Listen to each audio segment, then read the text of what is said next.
Breaking news updates. Higit pa sa mga parangal, gustong iwan ni EJ Obiina ang pangmatagalang pamana bilang isang pole vaulter. Manila Asian Games gold medalist at world no.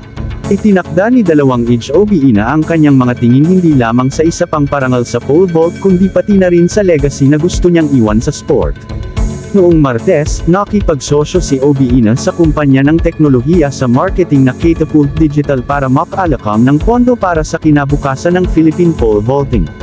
Inilunsad ng Filipino Pride ang kanyang fundraising initiative na Catapulting an Athlete's Dream, para tulungan ang mga batang pole vaulter sa pamamagitan ng paglikha ng mga training pit sa buong bansa.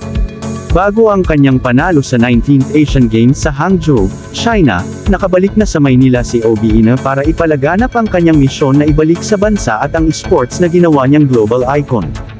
Naniniwala ako na ang mga Pilipino ay maaaring manalo sa isang pandaigdigang antas ngunit hindi natin ito magagawa ng mag-isa, paliwanag ni Obiina sa komunal na pagsisikap na kinakailangan upang maiangat ang mga atletang Pilipino sa world-class na katayuan.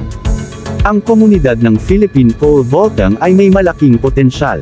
Ang lahat ng mga stakeholder at taga-suporta ay kailangang magsama-sama upang mapakinabangan ang isa sa pinakamalaking bagay na magagawa ko para sa bansa ay ang tiyakin na ang mayroon tayo ngayon ay magiging sustainable sa hinaharap. Sa ngayon, kami ang pinakamagaling sa Asia at ayoko na sa panahon ko lang yon.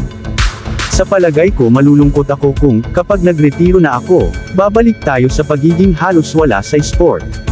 I want to change that by supporting the young athletes, he said during the media conference. Nalungkot din si Obiina na nangyari sa labas ng bansa ang kanyang unang pole vault clinic.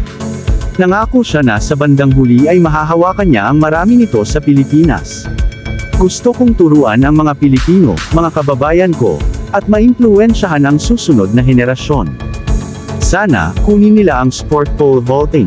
We never know, baka sila na ang susunod na Olympic champion para sa amin, the athlete continued. Para makalakam ng pondo, isusubasta ni Obiina at Catapult Digital ang kanyang mga kit mula sa 2023 Asian Games at Southeast Asian Games, ang kanyang SEA Games custom na Puma Spike, at ang kanyang World Championship Puma Suit.